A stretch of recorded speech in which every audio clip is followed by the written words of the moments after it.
Here we go. Hello and welcome to the Clock End Talk, an Arsenal podcast. I'm your host, Tez. You can get me at, where am I? Gurner Tez, I think. Fucking hell. I've got so many Twitter accounts I can't keep up, Tony. Tony, how are you, buddy? Yeah, all good. Obviously glad to have the Premier League back. Still not the same without fans, but it's like you think, it's not good without fans, but then when we've been without it for a few weeks and it comes back, and I literally, like, someone asked me what I'd done this weekend. I moved from my bed to the sofa on Saturday morning, watched about 6 games in a row, went to bed, and then done the same thing Sunday. Like, I actually left my house to go to the shop that's 10 seconds away and came back. That was my weekend. Like, there's traffic lights at the end of my road. Like temporary traffic lights. I did not know they were there because I didn't leave my road. Tony, that's the dream. And that voice you can hear is Jack. How are you, buddy? Yeah, I'm good, Tez. How are you? Good, mate. Good. What is it? AFC Jack or something, isn't it? AF Jack. Yeah, you can find him on Twitter anyway. AFC. The Plug AFC. Needs Sorry, to get mate. a rename. we gotta work on that shit. And Addy, how are you, buddy? I'm doing good, Tez. How you lot doing?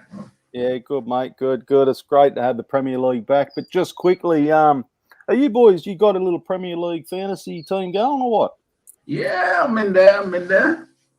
Yeah. How'd you go? I think I got hold on, let me have a look. And while you're looking at, I had an absolute horror show. Yeah, I had a bit of a mare. I've only got 38 points, I think, so far. 57 points I've got. You done better than me, Addy. Yeah, no, to be fair, I think I captained Aubameyang because they made him a midfielder this year. Same. So, to be fair, yeah, you need to get Aubameyang in your team. So now, then Tierney got me 6 points, but I put Martinez in goal, thinking he was going to start, but yeah, obviously didn't get that one. Silly move. I fucked up on the captain thing. I didn't even click that I had to realise that I had to go captain, vice captain, and all that shit. I'm like, oh, you fucking idiot. So anyway, that's my excuse. I'm sticking with it. And Tony, you're just shit at the game, mate. Well, it's the first time I've done it since I was about 8 years old. And I had a horror show, but I kind of fucked up a bit because I didn't really look at, like, I don't care about it. You lot care about it, and that's fine. You do you, but it's not part of my life. So I had Burnley players. Burnley didn't even play. Like, I know Salah scores more points than Mane, but I think Mane is a better player, so I've got Mane in my team. Like, that is all wrong. That's not how fantasy football works, but I don't care because I'm not changing my team to someone who I think is worse. Like, this is how much I don't care. And also, I had Mane captain and not Aubameyang, and I was like 50-50 between the two and chose the wrong one. Then Salah goes and gets a hat-trick to rub it all in. Trent had a horror show and Robertson got an assist. Everything that could have gone wrong went wrong, but it's a bullshit game. Van Dijk had a shocker in that game, though. Well, I spent 2 or 3 hours working out the whole team, and I'll probably do the same again this week. So, I spent about 2 or 3 minutes. For those who want to play, it'll be on our social account. I think you can still join. It's through FPL Canada, so I'm pretty sure you can still join in. So, just a bit of fun, to be honest. Jack. The team itself was a bit of a weird one, but obviously got to bring out the United and City players and put them back in for this week, so hopefully it'll be a better one. Yeah, De Bruyne makes my team again. So 38 out of an average of 50, so I had a fucking horror show. Okay, boys, let's get into Arsenal v Fulham. It's fucking great to get a victory. First game back, and I listened to the boys' preview earlier in the week, and you'll catch them every Thursday, Max, Darren, and Liam. The Fulham fan, I don't know if you boys caught it, but the Fulham fan, he was like, 3-0 or something. He said he's going to smash us. Tony, the lineup came out, mate. Your thoughts on it all? Yeah, I mean, we knew about Emmy the day before, that he wasn't travelling. The defenders picked themselves pretty much, which may have been a bit beforehand, who starts at centre-back, but you looked at it and the only thing is Saliba going to play and Holding goes central, or is Gabriel going to play and Holding goes on the right? And it's a toss-up 50-50 either way. You can't argue, and obviously Gabriel's got the age and experience and whatnot on his side. Not in the Premier League, but just in life and in football. So there was no surprise there. Danny or El Neni, again, fitness, we don't know. Obviously, Danny's the better player, but we didn't know how fit. So you can't say it's a massive surprise. And then Willian or Pepe. And again, fitness-wise, there's been reports that Pepe's not quite at it yet, at 100%. But to be honest, even full strength, I'm not sure he starts above Willian. And that may be a bit, I may have said something different before Saturday. But Willian done what he done and does what he does. And it's like we said with the keeper before, at this moment in time, that is Willian's shirt. And Pepe's got to do something, unless obviously the formation changes and then things may change. But if everything stays as it is, that's Willian's shirt at the moment, and Pepe's got to do a bit to get it off him. Mm-hmm. Jack, your take on all the lineup when you've seen it, mate? I thought it was about as strong as it could have been on the circumstances. I mean, Mikel said that the first training session when we had everyone together was literally the day before the game. And look, with the first games of the season, there are always going to be surprises in the lineup. As Tony said, like players obviously aren't as fit as others. Players haven't had as much as time back as some others, and it's understandable. Do I think that will be a team moving forward? God, no. I think realistically we'll soon see probably El Neni shifted out of midfield in for Ceballos, and then obviously if we sign Partey and or Aouar, they'll obviously be factored in there ahead and whatnot. But in terms of the situation that we had, I think it was probably the best team we could have put out, and I think you have to trust the manager to put in the players he sees fit to be the most ready in training, especially with the short preseason we've had. Addy, you just touched quickly when we were talking about the fantasy, and you actually didn't have Leno in. So that was obviously a bit of a shock for you. Yeah, obviously I based it off of the Community Shield, and then obviously the news came in late, and I couldn't change it, or maybe I just didn't even think it. But yeah, I thought, cool, based on the Community Shield team, Emmy was going to start, but then obviously news of Beard or him moving came through the news that I've late in the night. But to be fair, I think that was pretty much one of the strongest teams we could have put out. I won't lie, I was surprised that Lacazette started. I was pretty surprised with that. I was thinking, maybe he's going to put in Nketiah, but I'm happy that Lacazette started. But no, I was definitely happy with the team. El Neni had a good game in the Community Shield. Obviously, I don't think he's good enough to stay at the club, but we'll see. I'm going to touch on El Neni a bit later, Tony, because we do have. I've seen a lot of questions come through regarding El Neni and his position and whatnot. Tony, I'll let you just take it away for the first 20 minutes or even the first half, mate.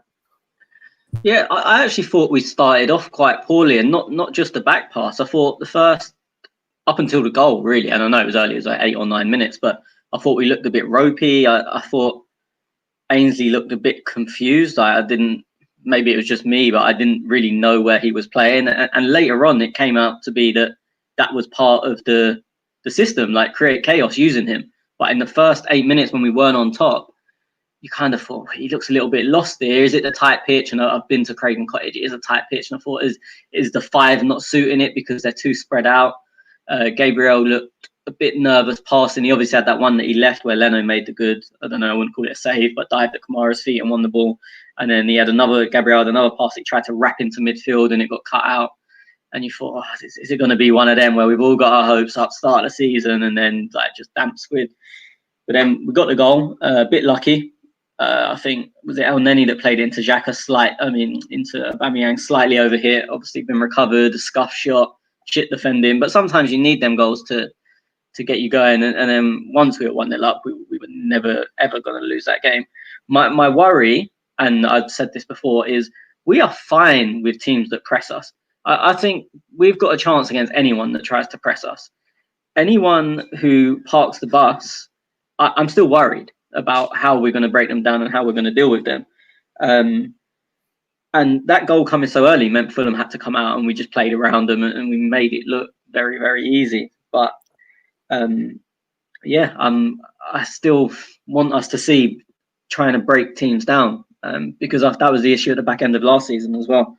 But yeah, once the first goal went in, Lacazette, right place, right time. Right, how often do I hammer him on here for not being in the area? And I've said on here before that when he misses chances in the area, I don't overly mind because at least he's there. I've moaned at him so much for not being there.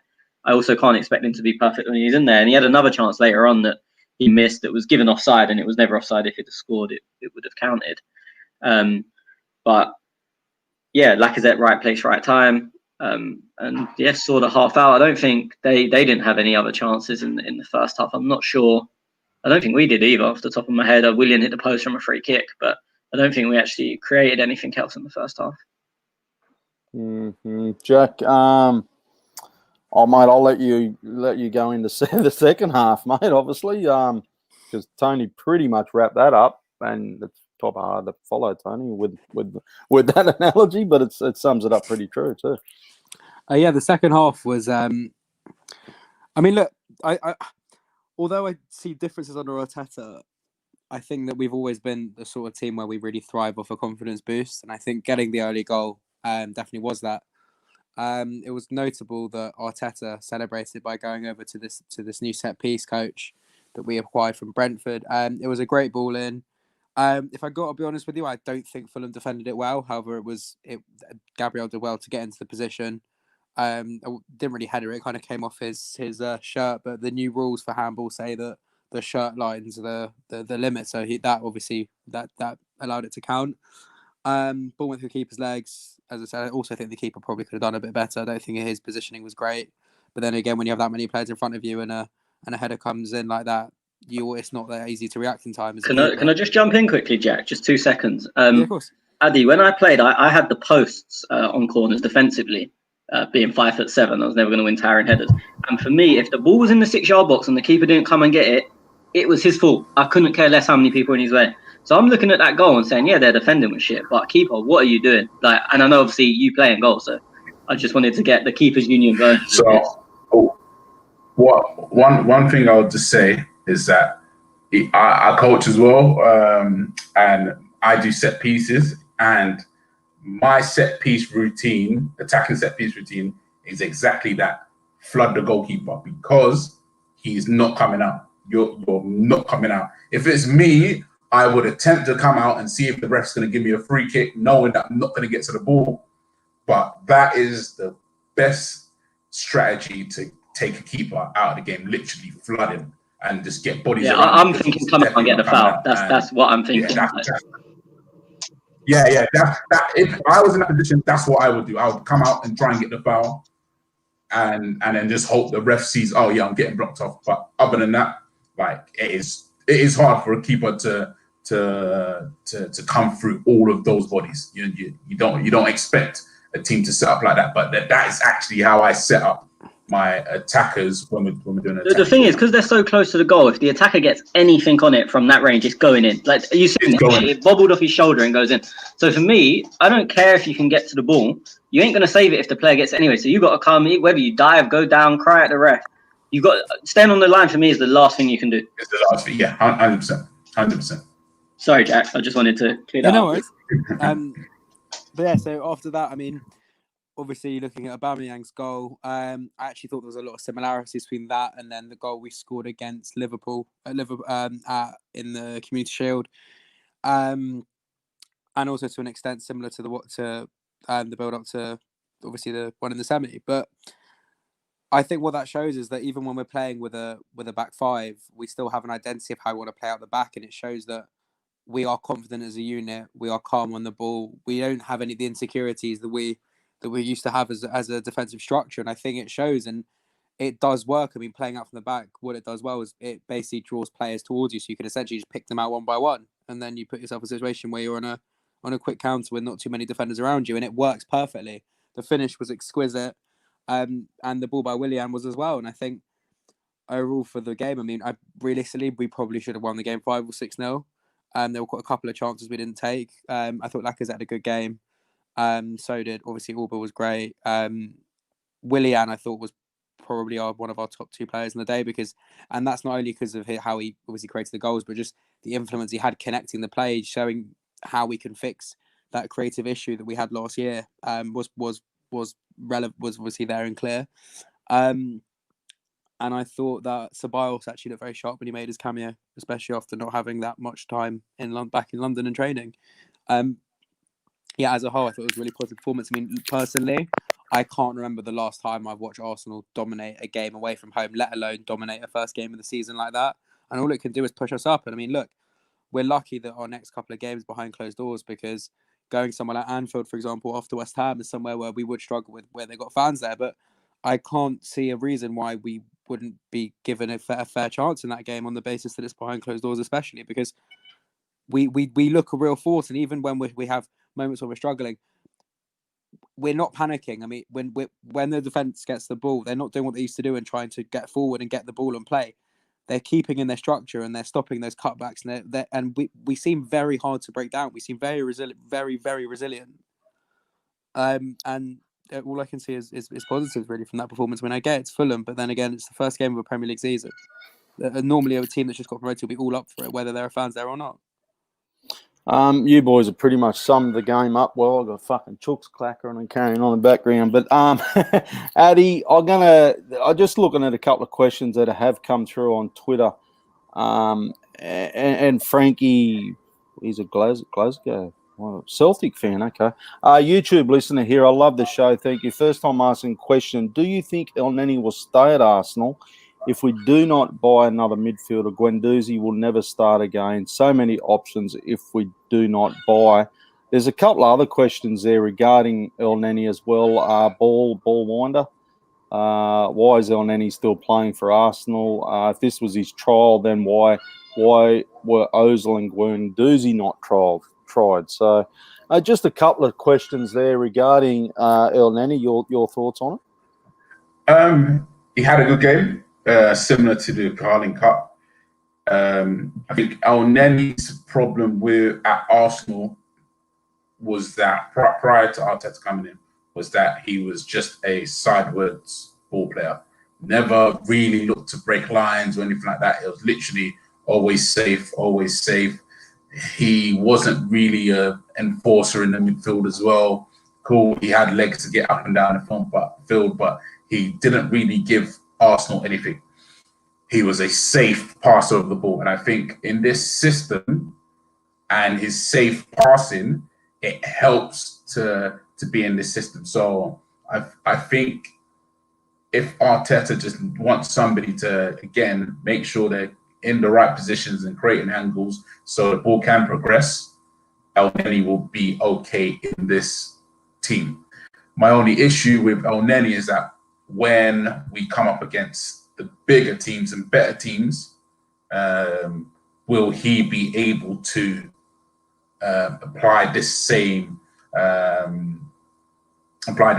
like tactics and structure and everything like that, or create something different, like when the big boys come into town? And that's where I think it won't be suited to him. Again, obviously, he did well in the Community Shield against Liverpool, but again, like, let the season. I think once the season's up and running, I don't think we will see El Neni in the team. But to be fair, I said the same thing with Mustafi, and he stayed in the team for quite a bit. But I feel that if we get the reinforcement, because again now I think we're over the limit for non-homegrown players, so we have to sell players if we're going to bring in anybody. So you think within 2 weeks El Neni goes?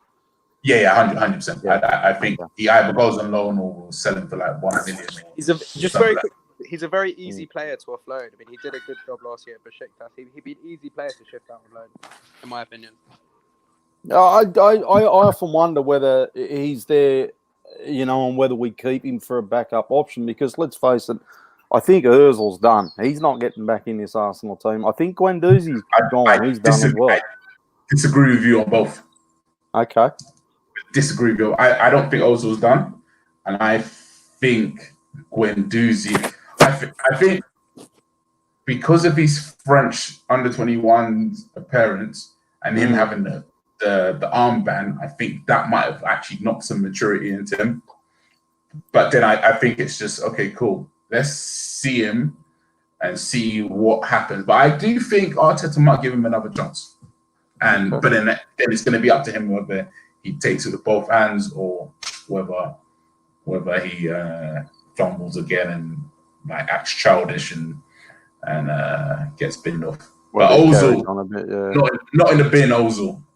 Not in the bin. There's one thing I'd like to see with Meza, and that's if we got someone like Partey is to play a 4-2-3-1, but have Xhaka and Partey there to be defensive enough to give Ozil the freedom that he had when it used to be a Santi and Coquelin partnership.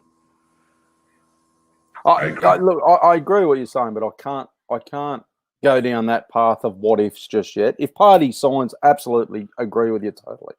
But I have to look at this team as it is now, and I think to myself, there's just going to be a bit of a problem with depth, and that's my only worry, you know. Tony, I'll get your little wrap up on this El Neni situation. You know, he's obviously back in the Arsenal team, but how long for?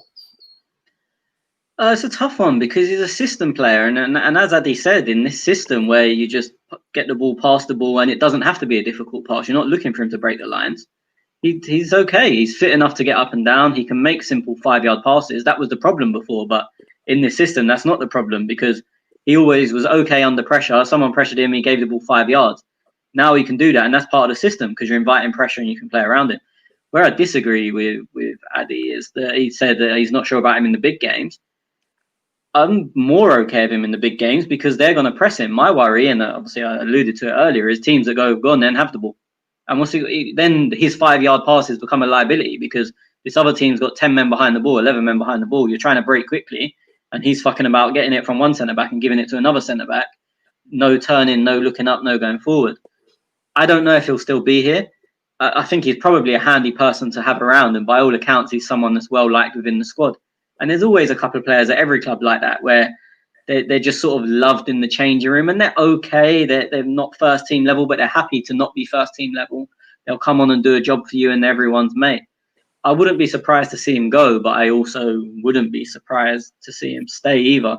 And as a 4th, 5th, 6th choice, hey, it's not a terrible option. And if we are to sell him, he had a good season by all accounts last year. Obviously, I don't watch much Turkish football, but these 2 games have done him no harm. He's looked good in both games against 2 different level of teams, Liverpool and Fulham. He's done the same thing, but you can say, he's done it against a big team. He's done it against a smaller team on paper. So he's done himself no harm. I'm one of them. I wouldn't mind to see him go, but I'm not going to cry if he stays. Okay, so he makes your fantasy team this week, then.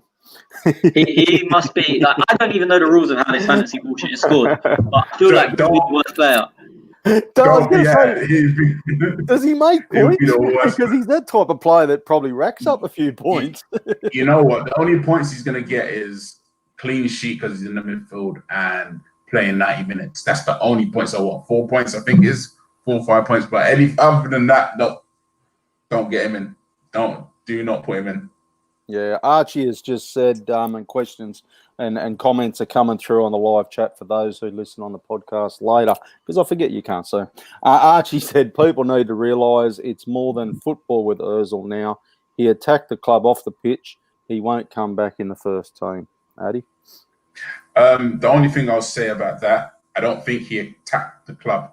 He asked the club a question. I was debating somebody on Twitter where I think they're having a go at Ozil again. And I was like, Ozil asked a serious question of the club. What are you going to do with us taking a 20%? I'm not sure what the cut was. 15%, I think it was. 15% cut just to stop people getting made redundant. What's your whole plan for this 18 months? Because it wasn't just a 6 month, it was an 18-month plan. The club didn't come back with anything, and lo and behold, after 6 months, club made people redundant. Obviously, they could say, of course, tactical change or organizational structure change, but that was not what was discussed. And obviously, reports came out that the squad was disgruntled. So cool, he attacked the club. People can see it as him attacking the club, but he had genuine questions of the club, which they actually could not answer. But then again, it's funny how everybody attacks Ozil, but there were 2 other players that didn't take the wage cut. But oh well, yeah, it's Ozil, and I'm sure those players are still playing. But because it's Ozil, I get what you're saying. Yeah, by the 24th, so this time next week or maybe the day after, we will know everything we need to know about the future of Ozil. If he doesn't play against Leicester in the cup, he's done. And I don't want him to be done, and I don't think he'll be done. I think he can find his way back in. But with the schedule this year, we're going to have to rotate. And if he's not even in a rotation squad, do you know what? It wouldn't surprise me if he's not in that squad, if they don't register him for the Premier League squad and free up a non-homegrown space. Yeah. For me, that's the key. This time next week, as I said, the date's not been set for the Leicester game. It's between the 21st and the 24th. So it could be a week and a day. I don't know how it doesn't. They don't need to set them early now because there's no fans. So just tell you the day before. By the way, we're playing tomorrow. But whenever that date's set, if he ain't in that squad, unless we go super strong, which I can't see us doing, especially not this early in the season. But if he ain't in that squad, for me, that's good night. And as I said, if they just say, "Oh yeah, you're not even in the Premier League squad," if that does happen, Tony. Yeah, but if that does happen quickly, if that happens, Arsenal, why don't they just loan him out and just pay the wages? Like, just mate, you're toxic in the club, so just we're going to pay your wages because no one's going to pay them. So just go to Turkey or wherever the fuck you got to go to play football, and just move him away from the club and pay his wages for another season. I mean, one thing that comes into question, I don't know, is the answer. The marketability, maybe. He's still our most followed player, unless Aubameyang's overtaken him. I don't think he has. He's still the biggest brand, and again, Aubameyang's up and coming in that. But as of now, Ozil is the biggest brand at the club, and that counts for something. Like I remember saying on this podcast a few years ago, and I wasn't necessarily talking about him. There's a new breed of football fans that aren't fans of clubs; they're fans of players. Like you saw when Ronaldo went to Juventus. I think they gained something like 60 million followers overnight, or something dumb, like a stupid number. And sometimes it's worth having these people attached to your club. Like, and you see on Twitter these Ozil fans, as people call them, getting shit. But them people will still watch Arsenal games just because Ozil's at the club, even if he's not in the 18 and he's not in the squad. They're Arsenal fans by association, and if you lose that, you still lose a whole lot of branding and a lot of awareness and a lot of viewers. So that's the only. No, I'm not saying that's fact. It's just the only thing I can really think of. Just to give you guys the figure. So on Instagram, Aubameyang has 9.8 million followers, whereas Ozil has 22.1. Yeah. And just to say as well, if you look at all of the new kit promotions, Ozil's in all of them. Like from literally. Yeah, he is too. Yeah.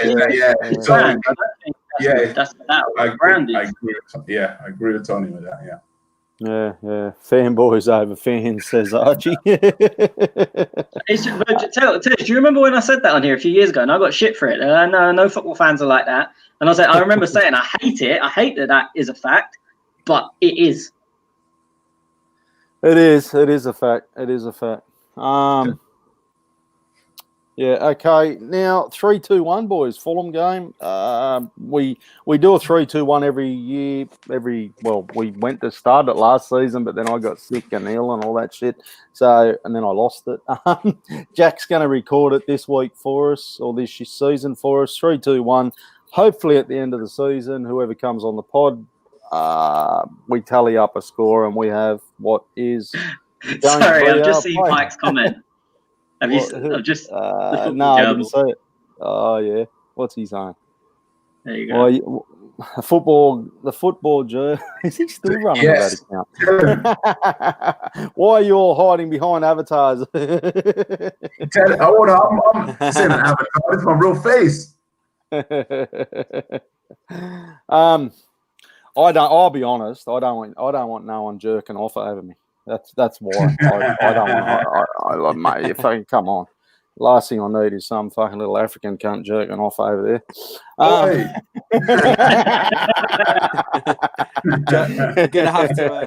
Gonna have to wish Jeremy a happy new year for this weekend as well. He'll know what I mean. Okay. Okay. 3, 2, 1. Let's go, Tony. Let's do 3, 2, 1 in one hit, and Jack will record it.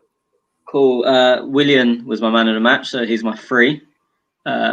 Very narrowly beating Gabriel. Both of them had great debuts. One is difficult. You know, when you look around ratings and look online, a lot of people saying KT was good and Ainsley were good, and look, they're the 2 guys everyone knows, like, they're my players. Like, there's jokes, it's the fullbacks union with me and the goalkeepers union with Addy. I actually thought they were both quite bad. Not bad. I thought they were nowhere near the top 3 players in the team. So I saw people say El Neni, and I thought he was just good for El Neni, but not in the top 3. For me, it was between Aubameyang and Lacazette.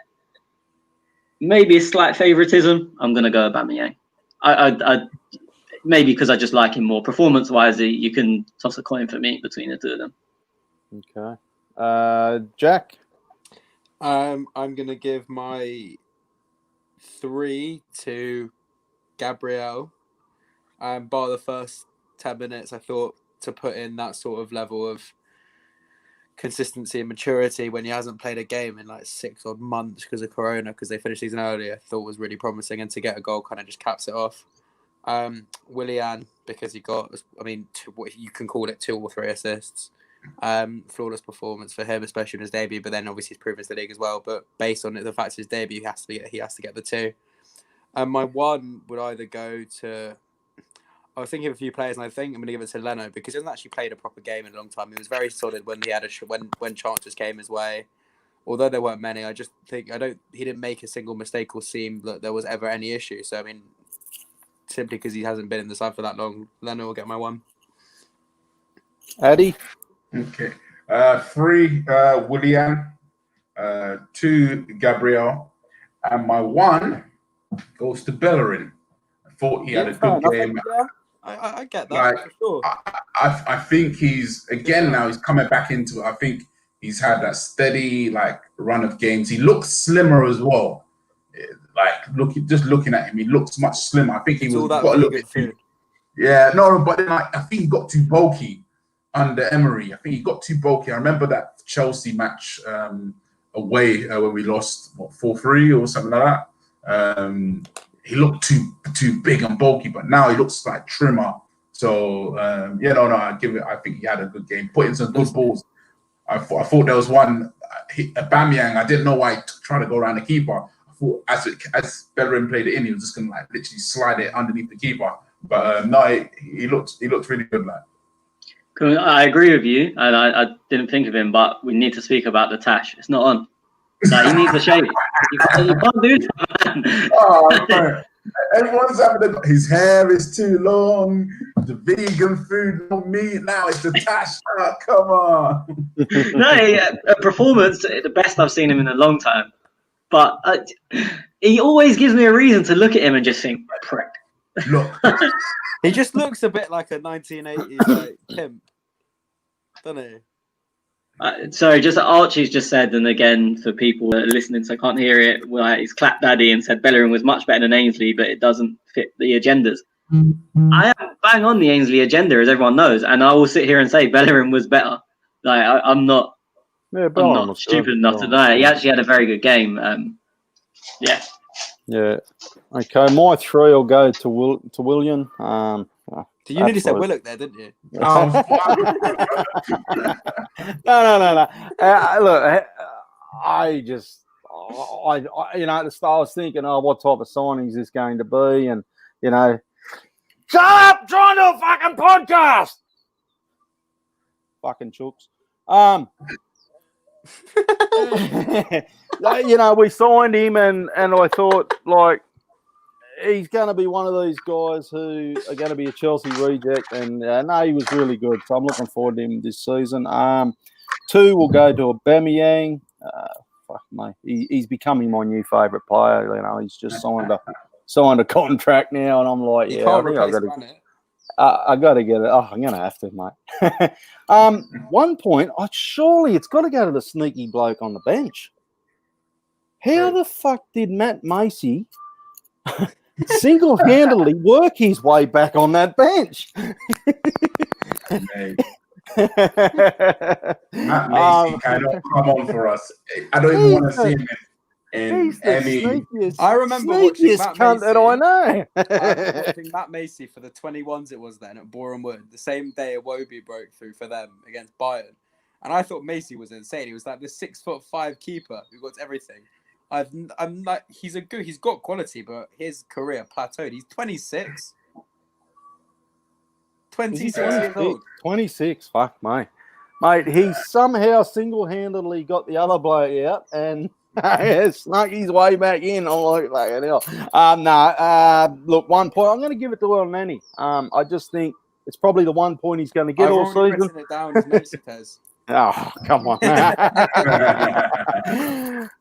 So, yeah, El Nani will be my 1 point because I just think the poor bastard, he's done all right. You know, he did nothing wrong. He's done all right. So, yeah. That's Okay, a that's sympathetic point. No, it is. That's 1 point, mate. You know. So. Where are we up to? Okay, that's that game done and dusted, boys. Tez, just quickly before you move on, I have to speak about it because it's one of the most filthy acts I've seen on a football pitch in a long, long time. Danny Ceballos' nutmeg. It's a bookable offence, at least. Oh my gosh! You got like Which one? There were two. No, the one. The one. The thing is, I've got a video. I asked people on Twitter to get a video, so I couldn't be asked to rewind it. And that's that American guy that's followed by Lacazette. I think his name's Evan or something like that. He had the video, but he's got the timing just wrong because you can see Ceballos sold the dummy. His eyes were out wide to the simple ball, and then just put it through his legs. Yeah. Oh, mate, the guy that it was Anguissa, who's actually decent. The man's got to go home to his family. That he's got like his kid has got to look up to his dad and look at him and like, you are a bitch. You are this guy's bitch. Like it's not fair. Like honestly, I said to my mates, like if I was playing and that happened, either my hammy's gone or I'm punching someone. There's either way, I'm coming off the pitch. It's not nice. Like honestly, I can't remember such a disgusting nutmeg that I've seen for a long time where he sold the dream like that. Oh, the ball's going wide. I thought it was going wide. Everyone thought it was going wide. It's disgusting. It's filthy. Okay, I do have some questions. So we'll get in some questions quickly now. Those who are listening live, you can also ask some questions. They've come through on Twitter at @clockend_talk, and it's just all about around the game. And then I'm going to go and hang a fucking axe on the fence in a minute. Yeah, you laid a fucking egg, you cunt. Be happy for yourself.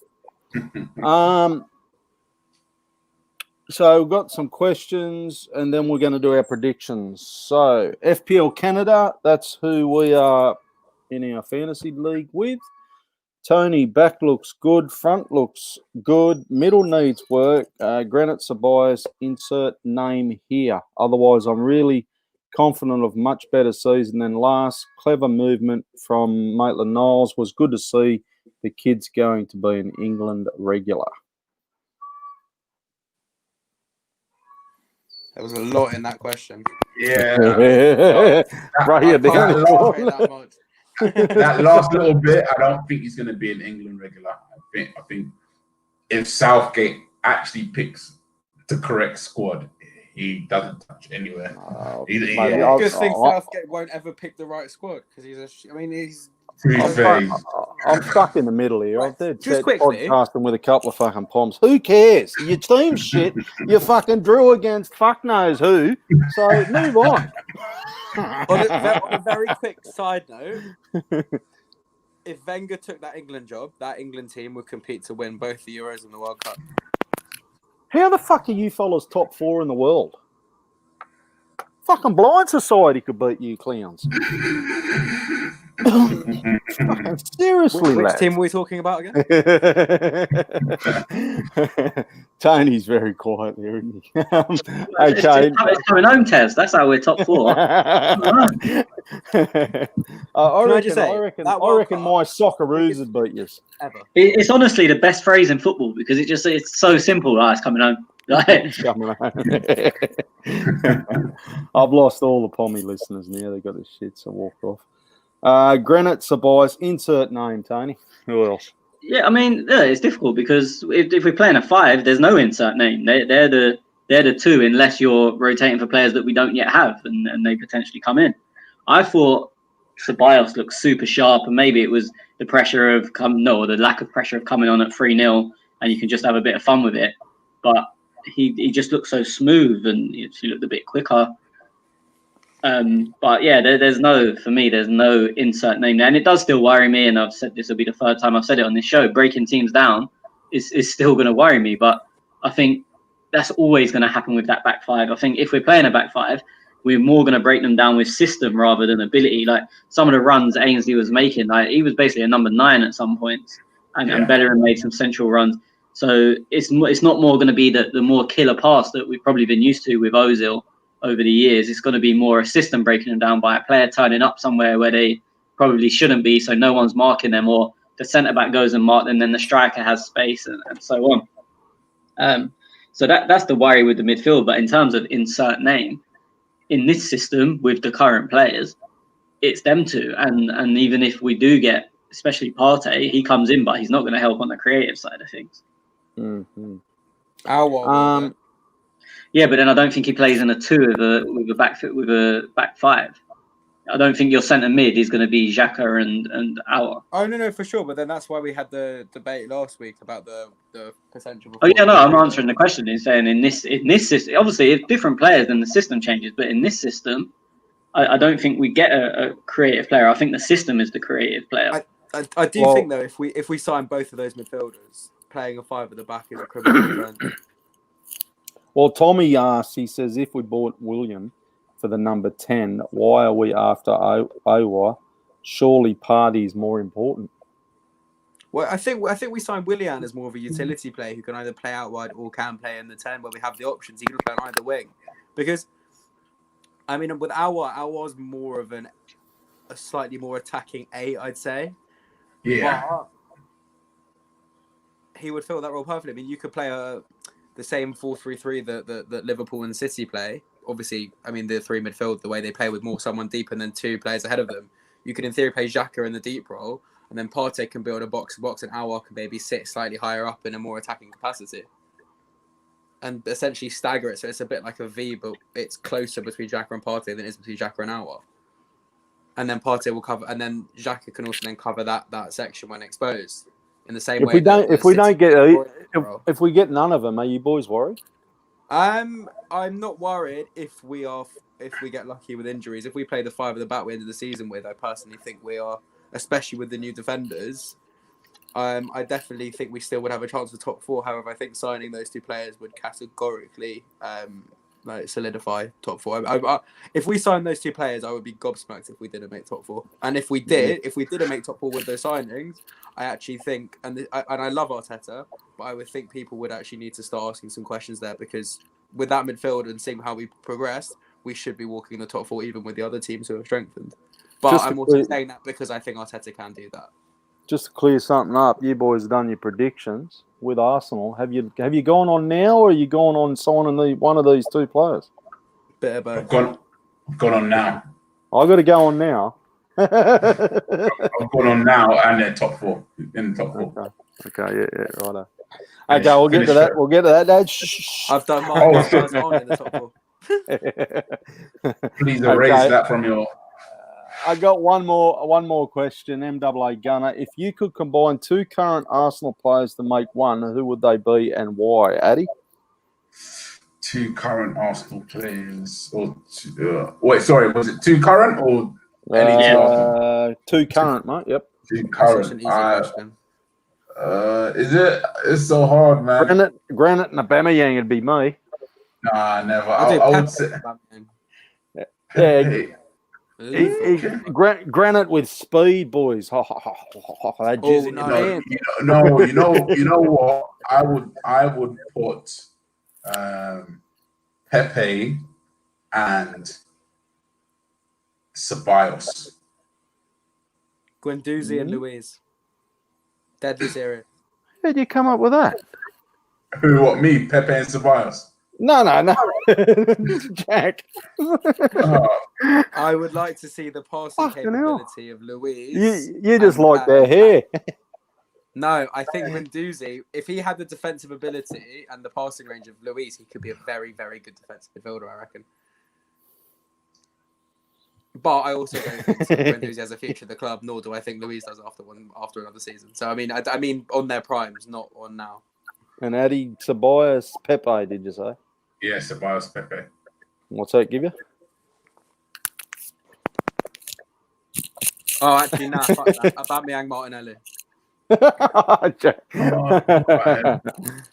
Oh, fucking hell. Tony, anyone?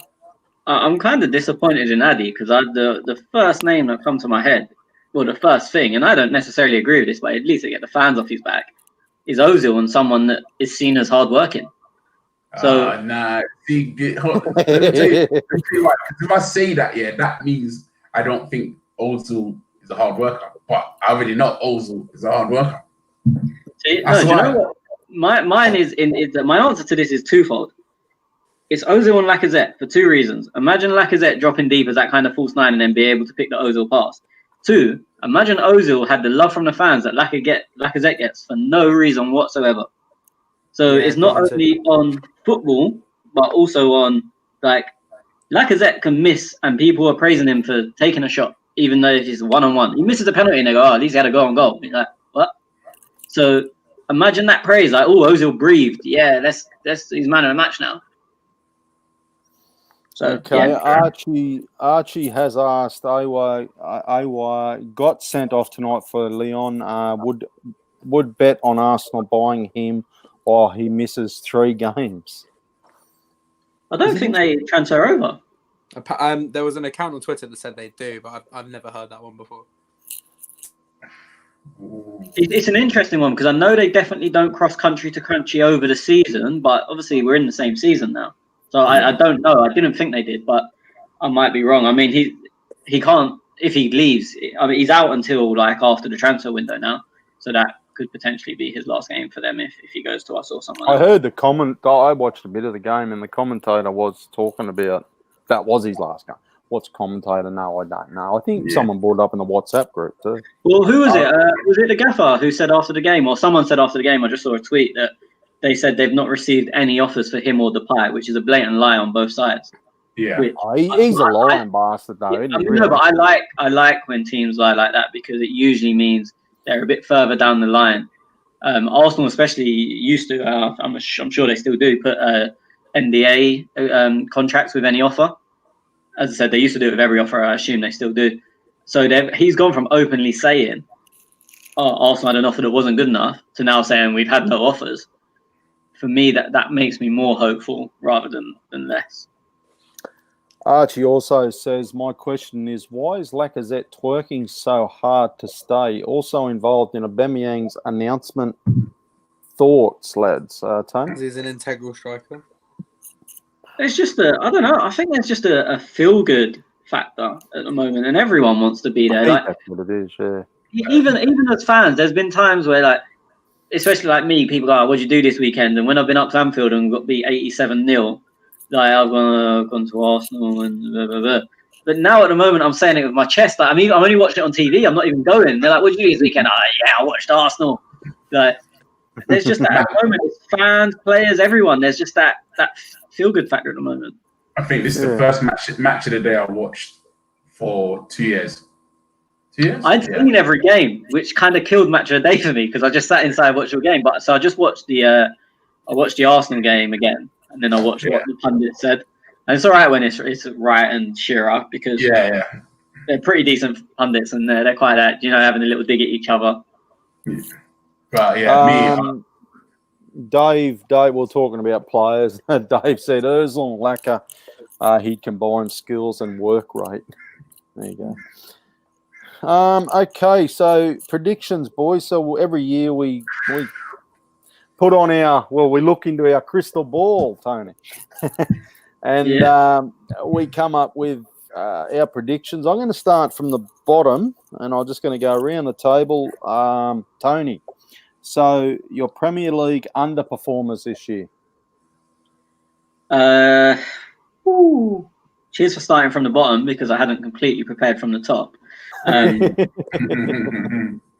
I don't know, because Wolves didn't get Europe, and I think they'd be Leicester. I think Leicester. I didn't even they won 3-0. I didn't think they looked great, and they've got Europe. I think they'll probably beat us in the cup because they're more likely to go for it than us. And then their fixtures are just going to be insane, and their squad's not big, and they've not added that. They've added that right back who can play left back, and that's it. But then they lost Chilwell, so they've not added anyone. They've lost. Like, do you know what I mean? They're the same. They've added one and lost one, and then they've got an extra competition they didn't have last year, and they've got to travel. They've been quiet in the market too. They've been very quiet. Like, I think their fans will be expecting some, to spend that Chilwell money, but they haven't. Yeah, they've been linked with a few players, but and some of the players they've been linked with, I think, would be quite clever signings. I mean, one of them is Dwight McNeil, who's not a big name, but I think he's a good player and he's got a lot of potential. He probably costs a lot because Burnley don't need to sell. But yeah, I just think Leicester, I don't really understand what they're doing because, as I said, Vardy's not got any younger. I mean, he struggled last year with the amount of games they had because they had that Carabao Cup run where they got to the semis, obviously 2 legs, and now you've got an extra competition as well. I think, and obviously, when it's underperformers, they came 5th. They ain't going to do that again. So even if they come 6th, they've underperformed from last season. But I think they'll have a. I'm not going to say they go down, but I think they'll be the underperformers. So they're your underperformers, right? So you're expecting them to finish 6th, so they're going to go. No, I'm just saying they would underperform if they finished 6th because they came 5th last year. I think probably 8th or 9th around there, bottom of the top. And that's half. an underperformance for you. Yep. Oh, they came 5th. They should have come top 4. Really, they bottled it at the end of the season. Yeah. Okay. Settle down. Okay, Jack, who's your underperformance? I've gone with Burnley. Burnley. I think if they lose Tarkowski, I actually could see a situation where they could even go down. I was going to say you're putting them down the bottom 3 too, are you? Mm-hmm. Okay, Addy. I've got the Spuds. I knew someone. I was thinking Spurs. Yeah, they were. I think they were all our second choices. Yeah. No, literally, I think that Mourinho's not going to get his players, and it's just going to all go to shit. Even obviously, I'm hearing that they're going to get Bale on loan, and like realistically, I think that they could get anybody. I think the manager does not work for them. Okay. Well, I actually wrote this before the game on the weekend, and I think I might have to change my mind, but I'm not going to. I put Leeds United, and the only reason is because their fans and the circles that I hang with, their fans seem to think they're going to be in top 6. Yeah, see, this is sorry, Tez. This is what's difficult about the underperformers because Leeds fans are fucking mental. And we might fight for the top 4, top 6, but this is when you go underperformers. It's what are you basing it on? Do you know what I mean? If you're basing it on Leeds fans, you're 100% right. They're going to be underperformers. But for me, if they come 7th, that's a fantastic year. But with their fans saying, "Oh, I think we're going to get top 4," it becomes they've underperformed. They come 7th. So it's and that's delusional. I basically put it down to like I said, circles I hang with. Leeds fans tell me they're going to come top 6, and I think, no, you aren't going to. But then they did play all right on the weekend against Liverpool, so I could be wrong. And on that performance on the weekend, like, they should be, like to go 4-3 against the champions, you should be nearly coming out and beating a few teams. You're worried anyway. I am not religious in any way. I don't subscribe to any religion. But I am praying to anyone that is willing to listen to me that Liverpool defend that high up against us. Because that was ridiculous. Like, I think a lot of teams score a lot of goals if Liverpool defend like that. It was I think they saw Bayern Munich and thought that looks like a laugh. Like, I know. But we'll see. But Leeds played well. Like, regardless of Liverpool's... Yeah, they played really well. Leeds are good. But they are, and I said this in the WhatsApp group at the time, they take the most risks from the back from any team I've ever seen. Like, for no reason as well. Like, there was one time their keeper had the ball and he chilled with it for about 10 seconds until someone came close to him and then played he stitched his centre back up where he could have played that same ball earlier, no pressure, no problem. Like, it's like they fry it. Obviously, Bielsa's a bit crazy. And it's like he's got it into his team, like, fuck it, do it for Bants. Like, it'll be fun, put pressure on yourself, get a bit of adrenaline. It's madness. But you know what, Tony, as a fan, I like watching them. Oh, it was fantastic. No, it was a game of the weekend. It was easy. Actually, mate, and next weekend, I'm going to be making sure I tune into to Leeds. I'm like, fucking Yeah, but you're Aussie. You're born half Leeds fans anyway. Rick says West Ham, and They're one of my options. Yeah, same. Wait, Rick, we're getting to it, mate. We're getting to it. They're a big worry. Don't give our answers early. Sorry, I meant they were one of my options for underperformance. Yeah, they were one of my options too. I think they're going to be in for a really, really long season, lads. Premier League transfer window winner. Tony? Chelsea is the very easy answer. Yeah, for me, it's the easy one. But you know what, though? And I know me and you have spoken about this before, Addy. I am not a big Werner fan. And then I think Havertz is going to struggle to settle in. And me and Tez spoke about this. We done our predictions before any of the games this weekend because we didn't want to change, as Tez just said, with Leeds. So it's like Chelsea is such an easy answer, but I can also see them players struggling a little bit. But if I say Chelsea, it comes the end of the season, no one's going to say I'm a cunt. So I'm going to go Chelsea because it's a safe option. Okay, Jack?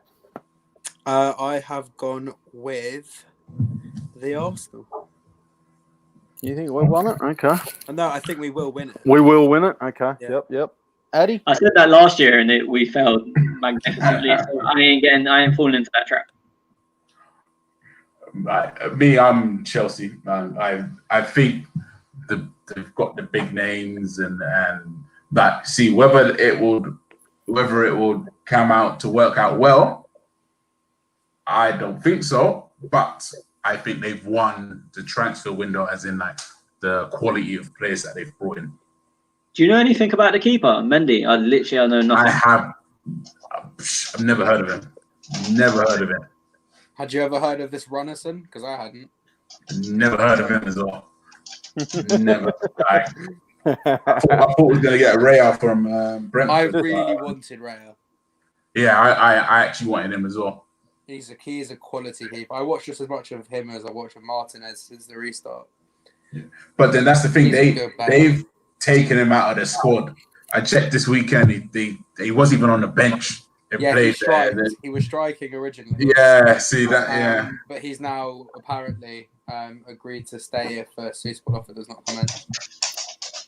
Yeah, but then they're going to be steep. They're going to want 25 million. They're going to want big money for him. But no, they wanted 15. We wanted to give them 8.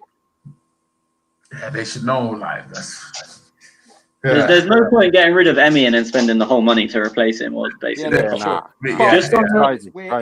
thing is, David Ray is also homegrown, and it's just too much money. Just on the transfer window thing, and what I'm going to say is an outside shout. And the reason I didn't put this at the time is because, as I said, I'd done it before any of the games.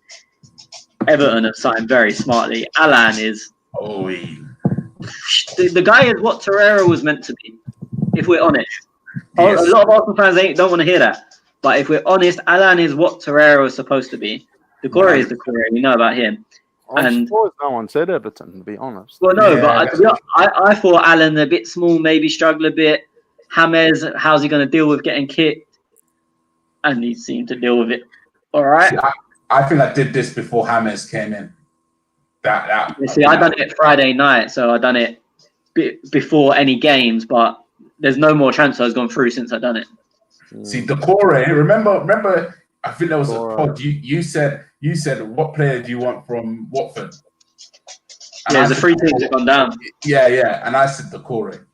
Yeah. I said Decore. He would have been because if I won't lie, if I could get a midfielder instead of Partey, I would have gone for Ndidi.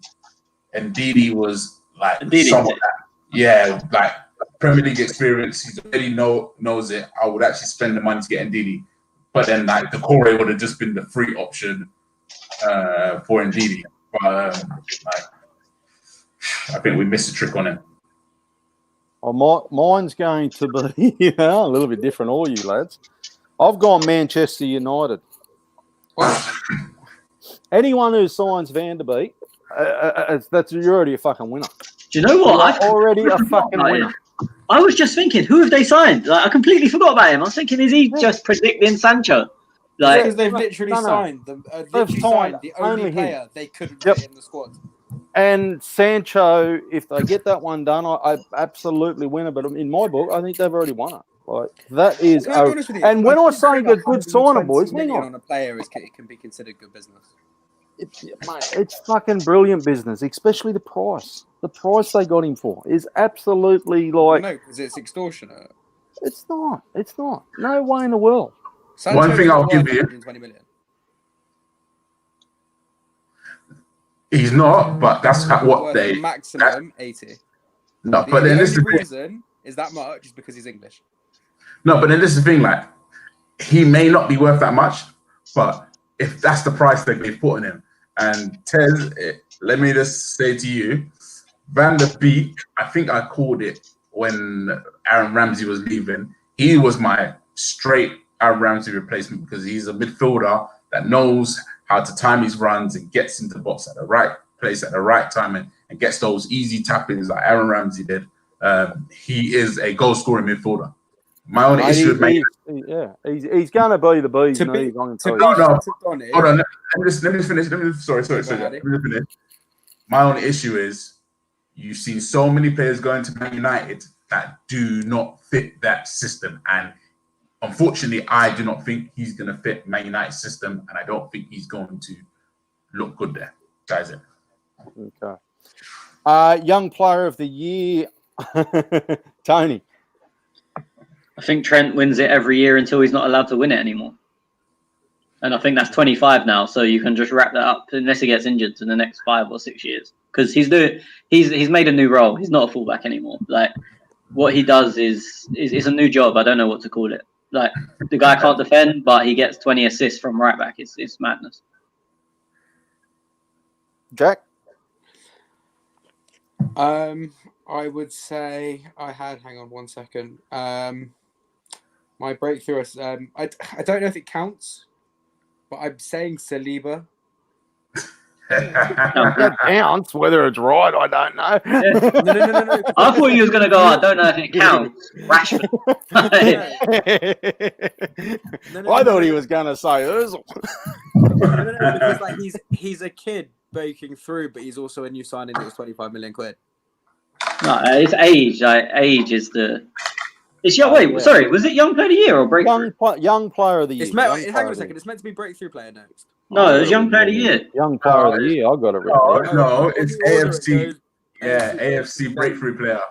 Yeah, AFC. Oh, sorry. Tez has missed the question. Tez, the one after that is PFA young player of the year. He's missed the young player. Okay, so I'll do the AFC breakthrough because obviously Tez didn't feel the need to ask me that question. I've been banging on about Smith Rowe for a long time. The only question is if he gets the chance at Arsenal or not. Like the ability I've never ever doubted, and I remember getting shit on here last year because I've been banging on about it for so long, and he started against Everton and he was pretty poor. But he can join my fullback union. He's not a fullback, but he can come in my club. Jack, just put a big red cross next to that on Tony, because it's always going to be wrong. So you've got Saliba, and now give us your young player of the year as well. Wait, so Tony, who's your young player of the year again, quickly? Young player of the year, Trent. Arsenal breakthrough, Smith Rowe. So then, so my AFC breakthrough Saliba, and my young player of the year is none other than the man himself who loves to shag in Norway, wherever the fuck it was, Phil Foden. I thought he was going to go the other one. As you were saying that, I was certain you were going to go with the other one. I think Martinelli is 5 times the player agreement is personally. So no. Okay, Addy, go to both. Arsenal player. What is it? Breakthrough player of the year for Arsenal and young player. AFC breakthrough player and PFA young player of the year for me. I actually put Saliba as both. Jeez. I won't lie to you. Big call. Yeah, big call. Very, very big call. To be fair, I didn't think we were going to sign Gabriel. So by the time when I did this, you did this ages ago. Yeah, I did it ages ago. Yeah, so I didn't think we were going to sign Gabriel, but like we'll see. I think he's still gonna break through, and I think he's gonna look good, and I think he will turn a few heads. Wait, so Addy, just to clarify, just repeat them again, so I can get it jotted. Oh no, Saliba for both. For both. Yeah. You got PFA. Whoa. PFA Young Player of the Year will give me Saliba. Yep. Yeah. Just very quickly on that note, in my opinion, the best time to give him his first game on what Arteta said is Leicester. Yeah. Oh, of course, everyone's going to play against Leicester. That's what I said about the Ozil situation. Just to, again, for people listening, and we've had a couple of comments, is Tierney young enough for the PFA? He's not for the breakthrough. He's not breaking through. But for PFA, you have to be, I think, 24 at the start of the season. So It's such bullshit, that, isn't it? No, I mean, it's the most nonsense award ever. Like, you've got a man over 7 kids who are fucking winning Young Player of the Year. But by the rules of the league, yes, Tierney could win it, which is bullshit, but them's the rules. Well, I'm going Gabriel for the Breakthrough Player of the Year. Okay. And I am going the guy that made Manchester United winner of the transfer window, Van der Beek. How old is he? 23. 23. Yeah, he's a young one. Oh, not really young, but yeah. It's the most nonsense rule. I think, to be fair, Tez's got the best. It's nonsense. Tez's got the best breakthrough. Yeah, he's got the best chance. I've gone like someone from 0 to nothing. Wait, Tez, who was your breakthrough then? Gabriel, yeah. He's like 22. Well, it's his first league, so he doesn't qualify. Is that what you're telling me? No, he qualifies. I think he qualifies. I don't know if he qualifies. Player of the Year, Tony. Arsenal or league? League. I say Kevin De Bruyne every year because I think he's the best player in the league. Yeah, I'm with you. So add 2 for that. Yeah, add me as well. De Bruyne. You all going KDB? Yeah, it's to be fair. Yeah, I'm actually not. The safest option, isn't it? But to be fair, he actually is the best player in the league. Like, I've actually got different. Okay, go on. What do you got? I've gone Salah. Yeah. Look, Salah's. It's not a stupid shout. Of course, he's definitely he's a chance. But, he's won it already. Yeah, so yeah. I just thought with me, the only person that would have beat it is if Messi came to the league. That was the only person that would have beat it. As Tez said, it's the safe option, isn't it? You go KDB if you're wrong at the end of the season, you go, yeah, but he was the best player. Like, it's the safe option. Yeah, it is. Tony, Golden Boot. I wrote Aubameyang, but if Salah's going to stay on penalties, then he's going to be well up there because Liverpool get 400 penalties a season. But I wrote Aubameyang. Obviously, Liverpool didn't get 2 penalties in the first game when I wrote that. I went Aubameyang as well. But I went Aubameyang. Yeah, I did this last week. So when Jack said he had someone different for Player of the Year, I thought he was going to say Aubameyang. No, I'm not that deluded. Tony, first sacking. It's going to get quite deluded soon, though. Oh, first sacking.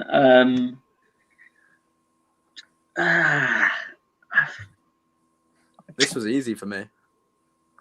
See, I think there's people that are going to underperform, but they'll be given a little bit of time. I think Lampard's going to underperform. I can't see them getting rid quickly. The Moyes is interesting because the players are falling out.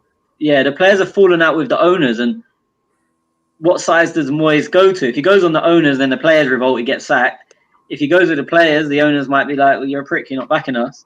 But then also they don't like spending money. And if they sack him, they've got to pay off his contract. So, yeah, I think it's a safe bet, but I wouldn't be putting money on it. Like, if I was in a bookies, I wouldn't put money on anyone. They should bring in, I don't know who anyone who's seen it, but Ted Lasso. Has anyone seen that TV show on No, TV? I've been meaning to watch it, but I haven't seen it yet. Who'd you go, Jack? I went for David Moyes. Okay. Addy? So, again, I did mine early. I put Steve Bruce. What? Yeah. He did a fucking fantastic goal last season. Yeah, but I get a little bit where you're coming from too. Like it could go either way. Yeah, they're not going to spend. Again, for me, it comes into that they ain't going to spend money to sack him. I think he's got a half long contract. Yeah, no, but see, yeah. But you know what? I think when I wrote You this, thought Saudis were coming. no, not even the Saudis, because I think there was another bid. They're not coming anymore. I think they said that an American company was trying to bid it for Newcastle. I think I was reading somewhere that somebody else was trying to bid for Newcastle. And I was thinking, look, anybody knew that comes in, Steve Bruce is out of there anyway. Which is why I was saying. And then they signed Callum Wilson. I was like, okay, cool. And then Fraser. So I was thinking, oh snap! Like, and then I think they signed someone from Norwich as well. So they've actually got Jamal Lewis. Yeah, so they've got a half decent team. So yeah, but obviously, as I said, I did this before and I didn't want to change it. So yeah, I'll put Steve Bruce. Did you say Moyes, Jack? Yeah. Yeah, I don't think. Yeah, okay. No, you could be right. I just think that they're going to be a little bit like Newcastle. They're not going to pay to sack him, but yeah, could be wrong. I think West Ham are going to go down. Well, I've put Scott Parker at Fulham. Okay. He's got an identity. When he's got a structure.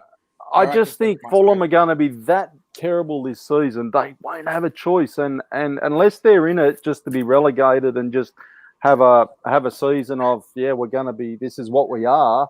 I think they're going to make something drastic. Yeah. And I think it's a shame Watford aren't still in the league, because anyone they had employed would have been a clear shout. Well, yeah, they were first, second, and third sackings. Like, who's going to get sacked first? Watford manager, second, Watford manager, third, Watford manager. Oh, don't worry, I looked at Southampton as well. Then he got sacked again. I looked at Southampton because didn't they have 2 last year? No, Hasenhüttl was when they got beat 9-0. Yeah, okay. Who else were we up to? League Cup winner, Tony. I say this every year, and I hope I'm wrong. Tottenham. Do you know why? And if anyone's watched All or Nothing, I think he's going to go all out for it, because we know Mourinho's ego.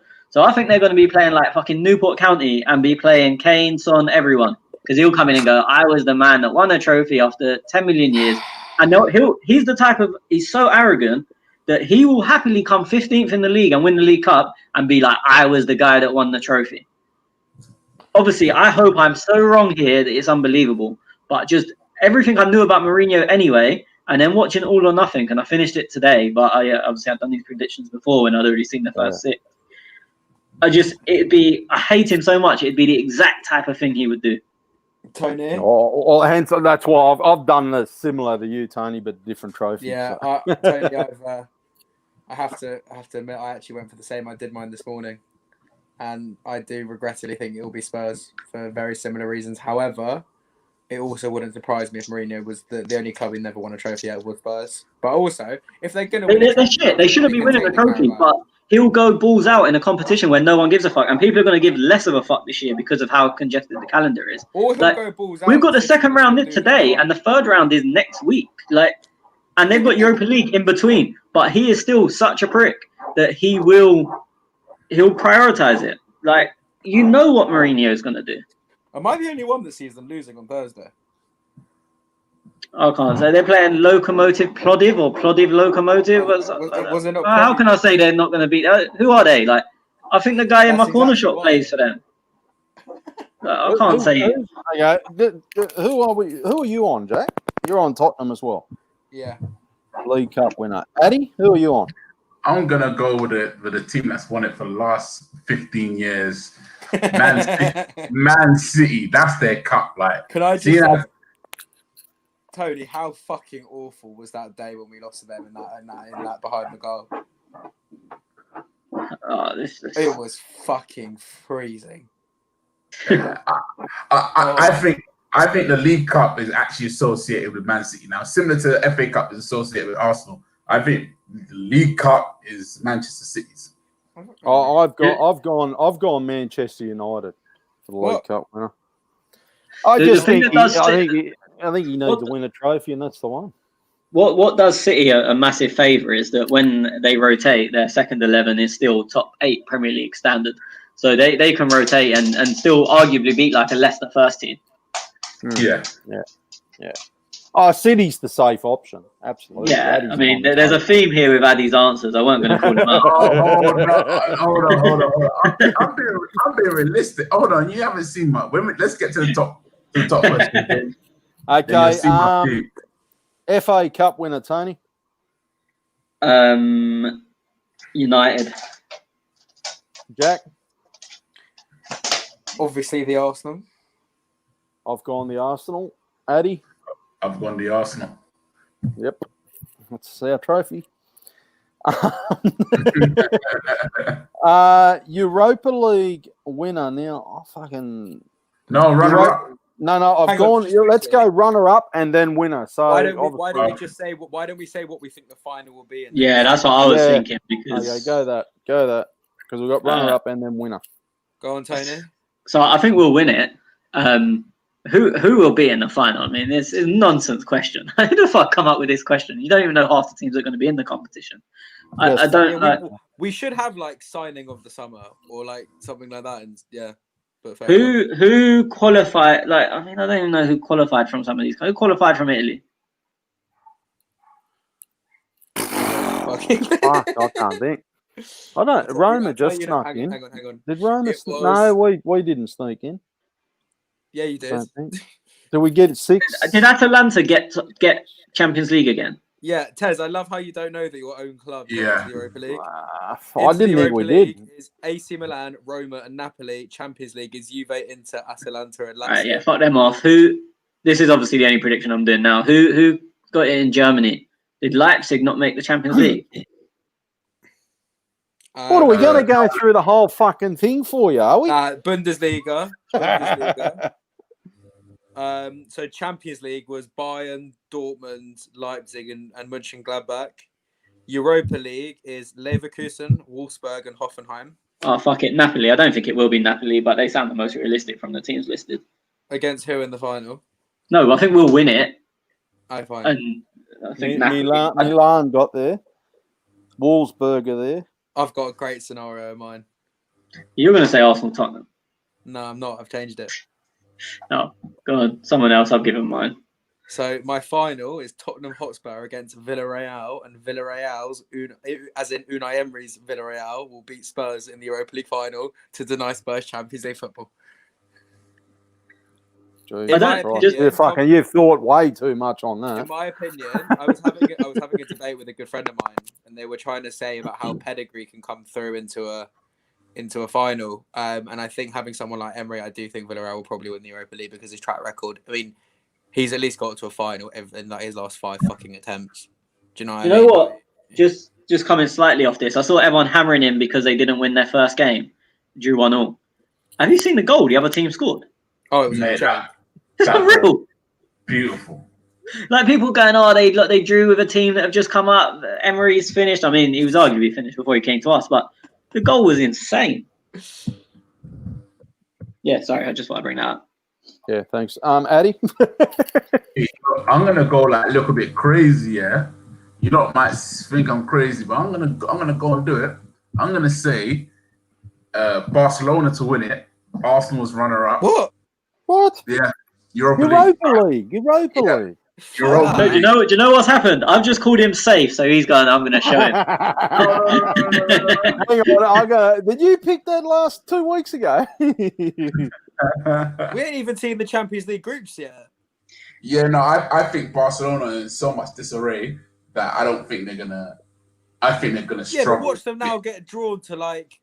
That's the way the Champions League, the way the seedings are now. It's so hard for a seeded team to go out.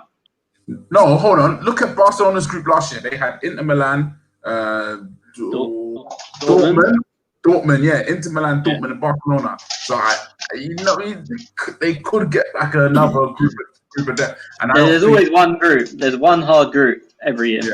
And it's never City's ever. Yeah. I don't think City have ever had a hard draw or cup tie. No, I remember that. They've had a lot of hard ties in the Champions League. I remember when they had to. No, I meant domestic cup ties. They've never had a hard game.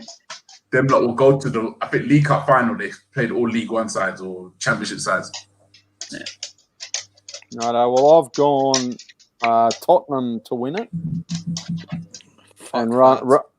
runner up will be Milan, Napoli, Rome, or I don't know, but I'll pick one. Yeah, so that's. I just think, as Tony said earlier, I think he will go out to win a trophy, and for me, the League Cup trophy won't be big enough for Jose. So I think Europa League. He'll be like, look, I fucking won the Europa League trophy. I think the Europa League's hard to win though, whereas the League Cup is the lowest hanging fruit, and it's Mourinho.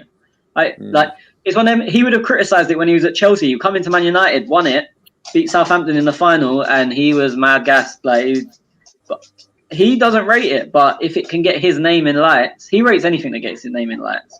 Yeah, that's why. Do you know what? That documentary, that makes me actually think that a massive reason he even took the job was because he thought he could reinvent himself in this documentary. He's the sort of prick, right? Hear me out, right? He's the sort of prick that could come second in the league the year before to get in the Community Shield, win it, and class it as a major trophy. Yeah. Okay, same question again, but Champions League, boys, Tony? Juventus, as I say every year. Well, my answer is whoever Cristiano Ronaldo plays for. And at this moment in time, it happens to be Juventus. I'll do the runner-up as well. Yeah, mate. Yeah. The final. Bayern. Jack. I was actually having that. My mate Josh earlier said exactly the same thing about Juventus. My final is Juve Liverpool. And I've got to be honest, I think Juve nick it. My mate Dan was saying he thinks that he doesn't think Liverpool go anywhere near it because I was asking what he thought about it before I did the prediction. But I think Pirlo could come out and shock quite a few people, and I'm saying that simply because I just like his attitude as a player and I think he'll be respected well as a manager. The only thing he'll fucking shock is Juve fans. They'll be going, what the fuck have we done here? And mate, they only fucking put him on. Hasn't your team just started paying 150 grand a week to Mkhitaryan? Yeah, don't worry about us, right? I'm talking about fucking Juve.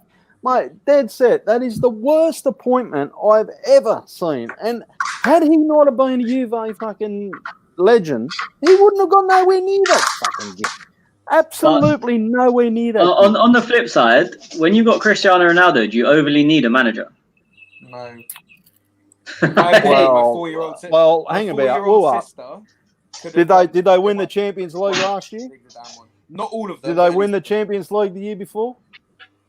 No. That's just players around him. No. How could but you have Ronaldo in your team. You have Ronaldo in your team. You build the team around him. There's not too much you can do. And if you don't build a team around him, you're an idiot. Even I think it was Evra that said that Ronaldo invited him over at United and they made him train for like 8 hours after training. Mate, they want Champions League, and if they don't get it, then that manager, Pirlo, he'll be gone too. They just go through manager like fucking Allegri got. Shut the fuck up. Hey, what? Allegri. Tez, what even is that in the background? That's my little Maltese. A dog? Yeah, dog. Yeah. Little Maltese cross Chihuahua or whatever it is. Yeah. Anyway, yeah. So, mate, they just want Champions League, and that's all they want. I've gone Barcelona, Juventus because I do think Juventus. I literally just realised what I've written down. I said, "Fucking hell, I must not have been thinking too well." Barcelona, I don't even know why I picked them. I have no idea. I did this a week ago, so I got no idea. Even a week ago, they're having troubles. Yeah, I was going to say, it's not like Barcelona were a fucking fly-in last week. I don't even know why I took them. Addy? I got nothing. I did mine like really early. So I said I had to pick two just because of what was happening in the news. So I said a winner was going to be Man City if they got Messi. But then I said if they didn't get Messi, then it would be Real Madrid. Then I said the Champions League runner-up would be Bayern Munich or Juventus. Okay. I can't. Do you want to name any more teams? I can't say any. You got 2 winners, 2 runners-up. No, but then see, you have to remember at that time, yeah, if Messi went to Yeah, but right now, Jack's writing the answer in as we speak. So now, is it give me two teams? Okay, cool. So obviously it'll be Real Madrid. So obviously that's why I did the thing. I said that's why I did Real Madrid, depending on Messi, but Real Madrid definitely to win it, and then I would say Bayern as a runner-up. Yeah, I'm going to change mine to Real Madrid Bayern as well. So you've changed both teams. Fucking used like a joke. Making this really easy for me, lads. Just keep mine. I don't really care. I know I'll be right at the end of the season, so it's all good. Okay, relegation. Tony, give me 3. Fulham, West Brom, and I think West Ham will stay up. Well, you got to go someone who'd you sack again? Oh no, you said Lampard, didn't you? No, I said Moyes, but I don't think he will. I do think Lampard will end up getting sacked, though. Not first, but I think because he spent this amount of money, if he doesn't actually win something, he's fucked. I think they'll be right. I honestly, when you spend that I money, think you are accountable to it. And well, none of us mentioned for the sacking. None of us mentioned Dean Smith, and I think they've signed quite well, but again, they've spent a lot of money. Oh, they've had an impeccable window. Yeah, but they had a decent one last year, and it all fell apart. No. That, in my opinion, even if they would have just signed Watkins, they've got themselves a lethal fucking forward. Yeah, but you just anyone who has ever mentioned Brentford, you're fully on board. Nah, I literally watched one of my best mates is a Brentford. They paid 33 million for a guy that's played one fucking season in the Championship at a decent level. That's an odd signing, isn't it? He is a goal scorer. He's a good player, but 33 million fucking dropped me out. The people I rate for Brentford are Watkins and Ben Rama, and I want Ben Rama at Arsenal because I think he has that creative spark which none of our players have. A bit like someone like Santi did, where they can completely break it up out of nowhere and put that incisive pass in. But he can also play out wide. He's quick and he's got a great shot on him. Yeah, I mean it's not happening. Don't score 30 odd goals in his shit. I mean, if you look at Mitrovic scored a very similar number of goals to him in the Championship last season, and he the Premier League the year before got 15 league goals or whatever it was. So you have to look at it on a similar sort of level, in my opinion. You don't, because Mitrovic had played it before and is a full international that played in the Champions League. So you don't have to look at it like that. Villa are my third one to go down. Well, let's go. Who you got? I want 3. Villa are my third one to go down, even though I think they've signed well. I just think they're 1 or 2, especially if Mings gets injured, they're fucked. Sorry, you know Martinez is in goal for them. Yeah. If Mings gets injured, they're fucked. Name their centre backs: Konsa, fucking Courtney Hawes, and that cunt that keeps fouling everyone that supports Arsenal that gave us a penalty against them. What's his name? The white guy, Engels. Come on, man. Okay. I thought you were about to mention Doherty, then I realised. Lock them 3 fucking teams in. We'll take the piss out on him later. Jack, who are you got? I have gone with, in no particular order, West Ham United, West Bromwich Albion, and then one up. And then it's either Fulham or Burnley, but that's only subject to if Burnley sell Tarkowski. So if Burnley sell Tarkowski, you can't fucking how many teams are going down? 3 teams are going down. I want 3 names. I'm gonna go out on a limb, and I'm gonna go. Fuck it, I'll just keep it basic. I'm gonna go easy. West Ham, West Brom, and Fulham. Okay, Addy, it's a simple question, Addy. We want 3 teams. My one's all good. So it's going to be West Brom, Fulham, and I think Crystal Palace. Ooh. Okay. Yeah. Well, wait. Can I just ask? Is that with Wilf at the club or not? See, no. That's so why is it okay in that situation? No, I'm asking when he made it. You can't change it. I'm asking. Yeah, when I made it, Wolf was at the club. I don't think they have enough firepower to stay up. They never fucking do. Yeah, I think Hodgson won't get sacked, but they just don't have enough firepower to stay up. Yeah, I think Eze's a decent sign. I think they'll get Ben Rama, and they're solid enough to not. Apparently, this has come from my friend who is a Brentford fan. But apparently, so Ben Rama, they had accepted a 25 million bid from Palace. Ben Rama's then since apparently rejected Palace because he has been made aware that a bigger club is now after him now that his price has now been agreed to what is reduced from was. Well, I know before, Leicester, both Leicester and West Ham said he was too expensive, but anyway, they were originally quoting a lot more, but because it's now a 25 million bid that was accepted from Palace, that price I think's brought other big clubs in, and I reckon there's a. It's not us. Stop your wet dreams. It's not us. Yeah. Okay. Addy, I've gone with you. I've gone Palace as well. Yeah. But I thought Zaha was leaving, but I'm not changing it. But so I still think Palace are a good shout.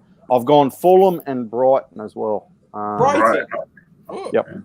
Yeah, it's not bad. I said them last year, and I still feel like I was right, even though they didn't go down. Well, no, they got a former Brentford striker. I don't. I'm surprised you didn't say Brentford are going to win the Champions League. Can I just say, one of the most cringe but hilarious moments, right, in Arsenal fan in the last year was that Neil Maupay, you are a disgrace. It was so out of cool. It was just hilarious. You know what I'm talking about, don't you? Hey, Tony, you know why I said Brighton? Because Aaron Moy's gone. Yeah, got it. But they've still got Matt Ryan. You still got Matt Ryan. You got to be careful. Yeah. No. Matt Ryan. Yeah, well, Matt Ryan's a god, but I still think he'll struggle. Yeah. They will struggle. They'll struggle. You know, again, it's another one. I thought they were quite good on Monday against Chelsea, but I think it's a good answer. Okay, Tony. Did I give you three? Tez, just very quickly, not to wind you up. A friend of mine was trying to tell me that Matt Ryan was actually Kiwi and not Aussie. Had like a 10-minute argument with him about it. Oh no, that fucker's always trying to claim fucking players. They're fucking trying to claim everything, mate. We invented the Pavlov and them cunts are still trying to fucking claim it. Tony, top six, but in order. Wait, because it's top four as well. Should we just say that? I just go your top six in order. So again, I'd done this before the games. So who's going to win the league? Yeah, I understand. Yeah. It's fine. Okay. City, Liverpool, Chelsea, United, us, and sorry, I'm trying to find who I put. Mine is so controversial, it hurts. Oh fuck! I only wrote 5. I just think I put not Tottenham at 6. Everton. I put not Tottenham. And Everton, right? Everton. Jack. It's controversial. I'm warning you. This is my big limb. For record, if you say Arsenal are going to win the league, Tez is cutting you off. It's not. City, Arsenal, Liverpool, Everton, United, Chelsea. Everton, that high. Wow. Yeah, okay. I had a half an hour debate with a mate about this earlier. Like, we were both trying to weigh up the pros and cons for it. If they keep the midfield fit, they've got a fucking good manager in Ancelotti. They got some good attacking players. I don't know if it's likely. I definitely think they'll push for top 6, but I think Liverpool are going to underachieve, especially if they don't sign a midfielder, which means I think City will leave. I think that if we sign Partey now, which I do personally think will happen, I think that we've got the depth in the squad there and we've got the quality to change what we need to depending on the teams we're facing. And I think we will come through leaps and above. And I think it also helps that teams like Everton strengthened because although it's harder for us, there's also then when teams are getting better, which a lot have this window, there's a lot more of a chance of other teams slipping up. Obviously we can as well, but it means there's a lot more points up for grabs. And I think everything will be a lot closer this year. And I also can see us challenging for the title until February, if we get those signings done. Yeah, you can't go with. No, you can't. You can go with, but yeah, you put your team there, you put it there. My ifs are the reason why I put it in that order, but that's my order. Okay, Addy. Cool. Let's go. Remember, I did this a long time ago. So Messi was league. Messi was playing for City. Man City to win it. Liverpool, Chelsea, Arsenal, Man United, and Leeds United. Oh, Leeds are Whoa. getting top half. Whoa! Leeds are not getting near the top. There's too many good teams this year. There's too many good teams. Too many good teams, Andy, let me ask and you a question. Leeds is one of them. Go through your Leeds. teams. Go through your list of teams and think of everyone that's strengthened, right? Yep. All the teams around Leeds will be Wolves, Spurs, Leicester, Everton, United, Chelsea. It adds up. Leeds will probably come 10th to 12th. Leeds will come 6th. My surprise package, although it's not a question. Hold on. But that could be the same thing could have been said last season. Who would have thought Sheffield United would have been in the mixer? Yeah. Completely different. We beat them with our second string. Hold on. If there was no coronavirus, they would be in Europe this year. No, they wouldn't. Can I be honest with you, Addy? They've just spent 30 million on a striker who has scored like 5 goals. I see, but Addy, this you just said about coronavirus. If there's no coronavirus, I don't think Leeds would have been in the Premier League. I think fitness is a huge. Completely agree. I agree. No, I agree. But that's the fitness I think will kill them. That's why I think they'll come top of the bottom half, 9, 10, 11, something like that, because arguably that intensity, they can't keep it up. I think they're a good team, but they can't run. Like, even at the Emirates against us, they battered us, to be honest. We won 1-0, they battered us. But they can't. With a league like the Premier League, I think they're going to have to learn to pick their battles. I think there might be some games, if they're 2-0 down, they might have to sack it in. Because they can't keep that intensity up. Telling you, in my honest opinion, if there's no coronavirus, the teams that would have come up through the Championship would have been West Brom, Brentford, and Fulham. Look, again now, I totally agree. But now, Leeds ahead, I told you they're going to be a surprise package. And remember to say they'll probably go down the year Bielsa. Remember when Norwich had a good game against Liverpool last year? No. Liverpool, Norwich. First game of the season. First game of the season. Everybody was like, "Oh, Norwich are looking to play football," and they scored a few goals. Liverpool were particularly bad in that game. They also got 2 penalties, which were very. But then which increases my case on Leeds, because Leeds, like that first goal from Harrison, that goal was just beautiful. It's insane. Oh my gosh! And then but look how well Norwich were doing. Norwich were steamrolling it. Pookie got player of the month, and then look what happened. At the end of the day, that's what Addy's put down. So we'll take the piss out of him at the end of the season if he fucking Leeds don't make top 6. So remember, put that in the diary, and that's what it is. Remember, they say he who lost first, lost first, lost. Yeah. Now I've got to find mine. they've got like an annoying fan base, like Wolves. Righto, I've got my mine is fucking controversial. He's probably got Spurs winning the league. Nah, Leeds United second. I've got I had them fucking up, didn't I? Okay, first Chelsea. Fucking hell. With what defence? You've got Werner. I just think, mate, it's all about goals. Havertz, you've got Werner, mate. They will go. They're going to be a team that are going to worry the fuck out of you when you're trying when you're watching. You're making a case for them winning the league, but I know you don't think they're going to win the league. They're close. They're close. Okay, I'll put Chelsea. Who do you think are going to win the league? I just put Chelsea. No. But Tony just said he knows that you don't. So who actually do you think is going to win the league? I put Chelsea. No, but who have you said prior? Do you think? I've got to say, fair play for sticking with your answer, but I know you watched them on Monday and thought, "What a cunt I am!" I actually, funny enough, I did. They were shit. That was not. I did these predictions. I did these predictions last week, and I had Chelsea there based on the players that they bought. I thought they're gonna fucking give it a good shake. I thought City. Pep, they all say he needs to win something this year and things like that. I just think, I don't think they're gonna. I've got them in second, and I've got Liverpool third. I think that Liverpool team aren't as good as they were last year, and things. Things are going to change there. So that's top of my top 3, and it was solely based on before the round 1. Hey, so I've got to stick with Chelsea. I have to stick with them. If you had to change it, who would the other team be? Based on... Well, just give us your 6 and move everyone up a place. Yeah, okay. He's going to have them in the top 6 somewhere, so just carry on with your next others. Chelsea, City, Liverpool. I've got Manchester United, in 4th. I've got Arsenal 5th, and I've got Everton in 6th. Mm-hmm. Hang on, go again. Chelsea, City, Liverpool, Man United, Arsenal, Everton. Who's missing out? That's 6, isn't it? 1, 2, That's it, 3, yeah. 4, 5, 6. No, Yeah, well, that's it. Oh yeah. yeah. Done? Good? Ready? Excellent. Let's go. Move on.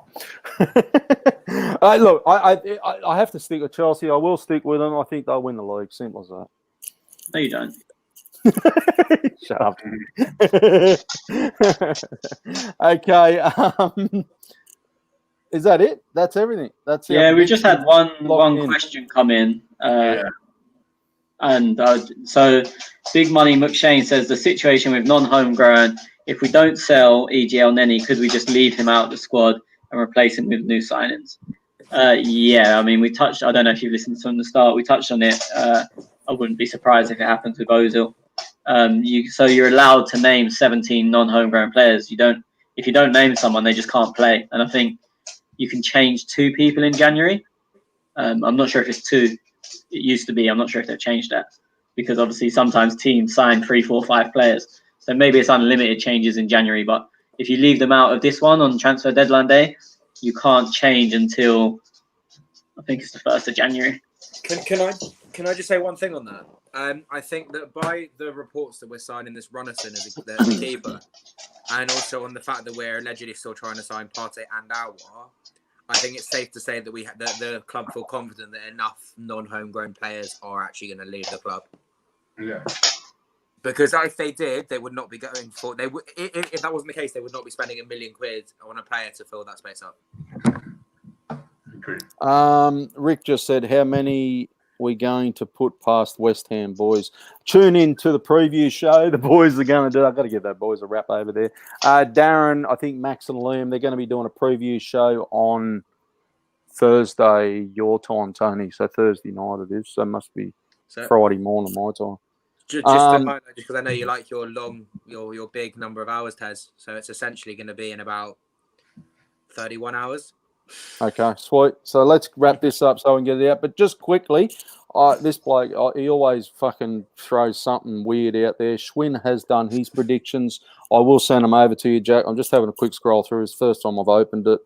He's saying top 4. So he's saying top 4, City, Liverpool, Chelsea, Arsenal. He's put Man United and Tottenham in to make up his 6. Relegation, Aston Villa, West Ham, West Brom. I'm just trying to see if he's got any dumb answers in Golden Boot or something.